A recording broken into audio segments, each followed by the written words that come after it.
ચાલો છોકરાઓ, હવે દાખલા નંબર 4 એમાં શું કહેવા માંગે છે? પહેલો દાખલો શોધો એવું કહે છે. હું શોધવાનું કહે છે?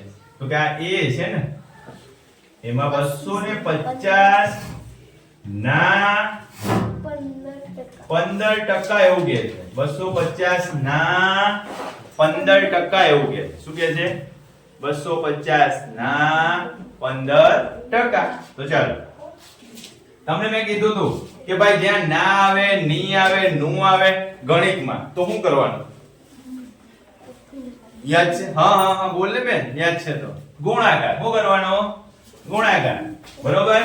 તો 250 ગુણ્યા 15. હવે જો આ દાખલામાં કંઈક નવું આવ્યું. ત્યાં ટકાની નિશાની નથી અને એવું કહેતા હતા કે ટકાની નિશાની લાવો. આમાં ટકાની નિશાની છે અને એવું કહે છે કાઢો. શું કહે છે એમાં? આને કાઢવાની જરૂર નથી. ત્યાં નતું તો કે પરાણે લાવો. હવે અહીંયા આપ્યું છે કે કાઢો. બે પ્રક્રિયા શીખવાની છે. બરોબર? એટલે ખાસ ધ્યાનમાં રાખવાનું છે, બેને પ્રક્રિયા શીખવા માટે જો ટકાની નિશાની આપી હોય એમ કે હટાવો તો ભાગ્યા 100 કરવાનો. ટકાની નિશાની નથી આપી અને લાવો એમ કે તો ગુણ્યા 100 કરવાનો. શું કરવાનો? ગુણ્યા 100 કરવાનો. બરોબર? તો આમાં શું કરીશું? ભાગ્યા 100. 250 ગુણ્યા 15 ભાગ્યા 100. કેટલો જવાબ આવશે ભાઈ? ઈઝીલી આની ગણતરી કરો છે. ગયું અહીંયા 3, અહીંયા 5 2 એટલે 2 ગયા. પાછો 25 તરી 75 આયા. 75 ભાગ્યા 2 એટલે કેટલા થાય? 37 1 દુત્યાંશ. હમણાં જવાબ આવ્યો ને આગળ, એટલો જ જવાબ આવ્યો. 37.1 દુત્યાંશ. કેટલો જવાબ આવ્યો? આટલું થાય. કોનો? 250 ના 15% એટલે આટલા થાય. 37.1 દુત્યાંશ કહેવાય. પણ એને આમ પણ લખી શકાય. ઘણા જે છોકરાઓ આવું પણ લખે 37.5 એ પણ લખાય. બરોબર? બી માં શું કહે છે? 1 કલાકના 1%. 1 કલાકના 1%.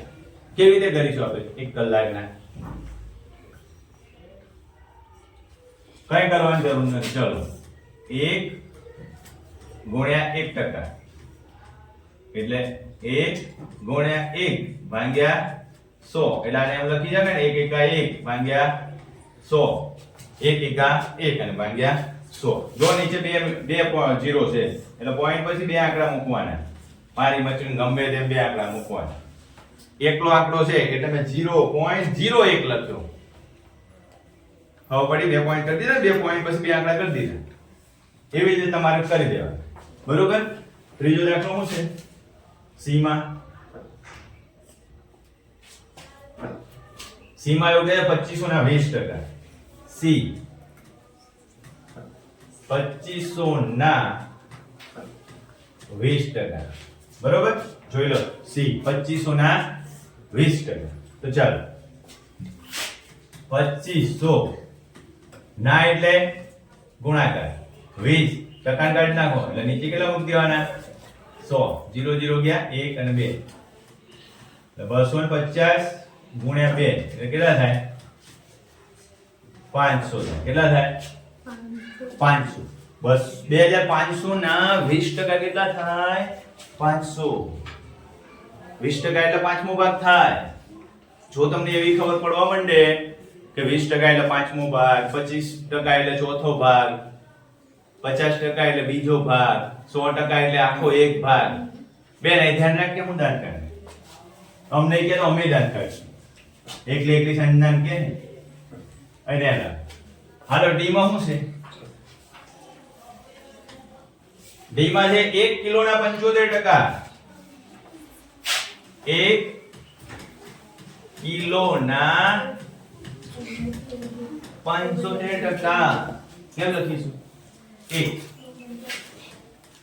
ગુણ્યા 75 ભાગ્યા 100. જો 100 નીચે લખો ને પછી ટકાની નિશાની મૂકતા નહીં. યાદ રાખજો થોડું. ટકાની નિશાની મૂકવી હોય તો 100 ના મુકાય અને 100 મૂકવો હોય નીચે તો ટકાની નિશાની નહીં મૂકવાની બરોબર ટકાની નિશાની આપી હોય એનો મતલબ કે તમારે છેદમાં 100 લખવાના છે બરોબર ટકાની નિશાની નથી આપી એનો મતલબ તમારે 100 વડે ગુણવાના છે તો થોડું સમજીને કરવાનું એ 75 ભાગ્યા 100 થશે 75 એટલે 25 ગુણ્યા 3 લખો અને 100 એટલે 25 ગુણ્યા 4 લખો વાંધો છે કોઈને 25 તરી 75 થાય અને 25 ચોક 100 થાય ને તો આપણે એના 25 અંશ અને આ છે જવાબમાં વધ્યું 3 ભાગ્યા 4 1 કિલોના 75 ટકા એટલે 3 ભાગ્યા 4 બરોબર એનો ભાગાકાર કરીને તમારે જવાબ લખવો હોય તો તમારે જાતે હોમવર્કમાં લખવાનો છે કેટલો જવાબ આવશે મને કહેજો બરોબર